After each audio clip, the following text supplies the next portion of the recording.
If you see me walking down the street and I start to cry each time we meet. Olivia Scheller est avec nous aujourd'hui. Bonjour Olivia, Bonjour, vous Isabelle. allez nous parler d'une initiative qui vous a, je crois, beaucoup touchée parce que vous êtes spécialisée en humanitaire et vous vouliez souligner un exemple étonnant. Oui, celle d'une très belle aventure née cette année à Rennes, puis à Paris, à l'initiative de ces cafés. Lidvine et Yann Bucaille, c'est un couple dont l'un des moteurs a toujours été la solidarité, la générosité. Ils ont toujours eu à cœur d'aider ceux qui sont différents, de leur donner une chance. Et c'est ça, l'esprit joyeux, c'est d'offrir une place, on pourrait dire, dans la société classique à des personnes avec un handicap mental en leur offrant un travail.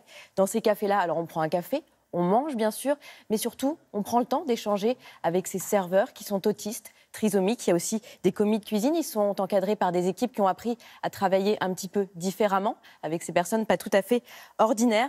Et vous allez voir qu'ils y mettent beaucoup de cœur, tous. Et ce projet, il est humaniste à 100% puisque tous les dividendes sont reversés à des actions caritatives via la fondation qui a été créée par les deux fondateurs. Et ça va permettre notamment de nouvelles ouvertures d'établissements. Alors, nous sommes rendus dans le café parisien où on ne va pas tout à fait comme dans un établissement ordinaire.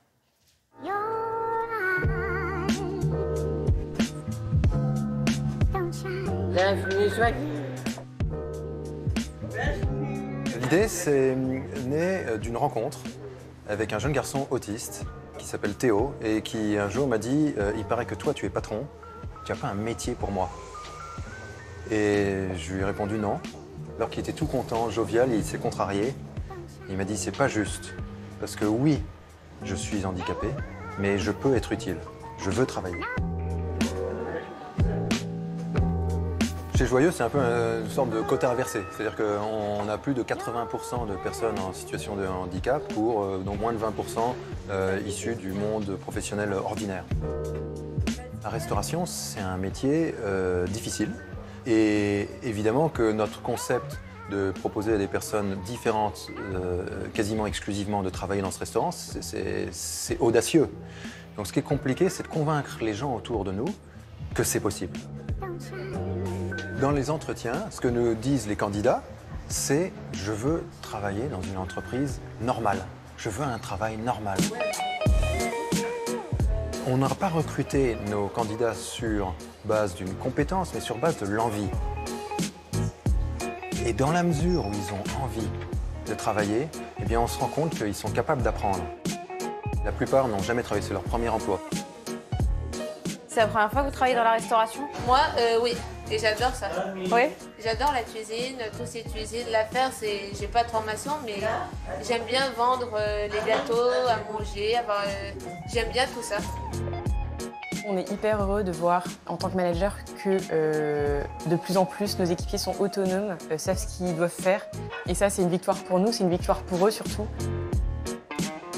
C'est une école de patience parce qu'eux nous l'enseignent, eux nous apprennent à avoir un autre rapport au temps aussi, à nous rappeler que finalement la priorité, c'est la relation à l'autre. On est dans un monde où, malheureusement, je pense qu'il y a eu trop d'exclusion. Nous, on rêve d'un monde où chacun a sa place, où chacun peut se sentir utile là où il est et comme il est, avec sa différence. Le café, c'est le prétexte pour ouvrir notre cœur. On est tous différents. À partir du moment qu'on va l'accepter, on va progresser comme société. Et de voir ce que je vois ici, c'est la grandeur des Français, la grandeur de la France. Le mec qui a pensé à ça, bravo. On s'est posé la question, et je ne sais pas si vous avez déjà posé la question, pourquoi vous portez deux chaussures identiques ? Vous êtes contente d'avoir un pied droit et un pied gauche. Vous êtes contente que votre pied droit puisse vous permettre d'avancer grâce au pied gauche. Et c'est tout ce message, c'est la différence permet de faire de grandes choses. Écoutez, merci beaucoup. En tous les cas, ils ont l'air tous très heureux dans cet établissement. Et les clients vous aussi. Étiez là, vous avez vécu, vous pouvez donner votre témoignage sur ce touriste québécois qui avait l'air lui aussi terriblement ému. Oui, parce que c'est sa femme qui lui a fait la surprise de l'emmener dans ce café. Ils étaient de passage à Paris.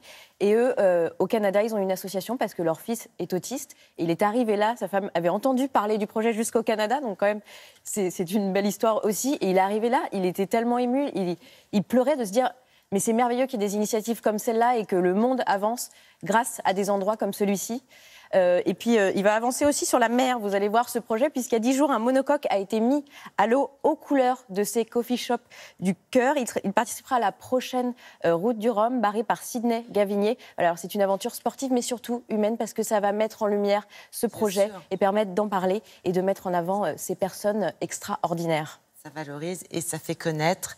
Et c'est d'ailleurs ce que vous faites, vous aussi. Merci beaucoup.